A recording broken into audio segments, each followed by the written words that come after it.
প্ৰিয় দৰ্শকসকল, আজি মই মোৰ চেনেলত স্বপ্না কলিতাই মাছ পাতত দিয়া ৰেচিপিটো দেখুৱালোঁ। বহুদিন মাছ পাতত দি খোৱা নাই, সেইকাৰণে অলপ বজাৰৰ পৰা বৰালি মাছকে আনিলোঁ। আনি কলপাত দুখিলা মই গেছত শুকাই ল'লোঁ, গৰম কৰি ল'লোঁ। তাৰপিছত মাছকেইটুকুৰা নিমখ হালধি লগাই ল'লোঁ। তাৰ লগতে অলপ পিঁয়াজ কাটিলোঁ, বিলাহী মিহি মিহিকৈ কাটিলোঁ, কেপচিকাম কাটিলোঁ। তাৰপিছত বাৰীৰ পৰা মচন্দৰী পাত আনিলোঁ। মচন্দৰী পাত আনি আকৌ দিলোঁ ধনিয়া পাত। এই সকলোবিলাক একেলগে মাখি ল'লোঁ। মাখি লৈ মাছ টুকুৰা মাজতে বান্ধি দিলোঁ।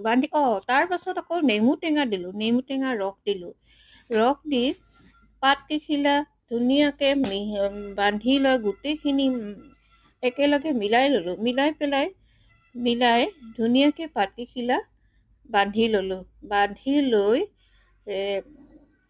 এইদৰে ভালকৈ বান্ধি ল'লোঁ। পাতৰ যিটো পায় নহয় ৰছী, পাতৰ পৰা কাটি লৈ তাৰে ৰছী দুডাল ওলাই ল'লোঁ। ওলাই পেলাই বান্ধি ল'লোঁ। বান্ধি লৈ কেৰাহীখন গৰম কৰি থৈছোঁ।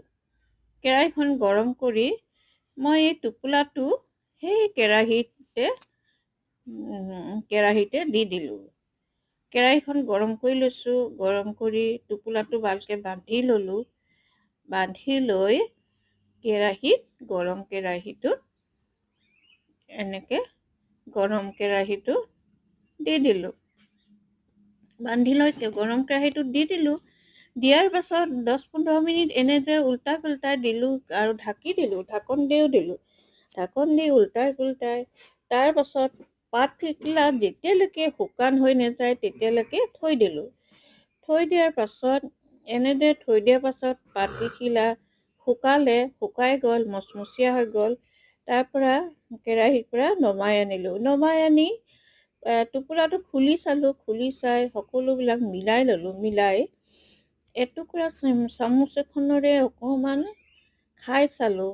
খাবলৈ কিন্তু বেলেগ ভাল লাগিছে দেই।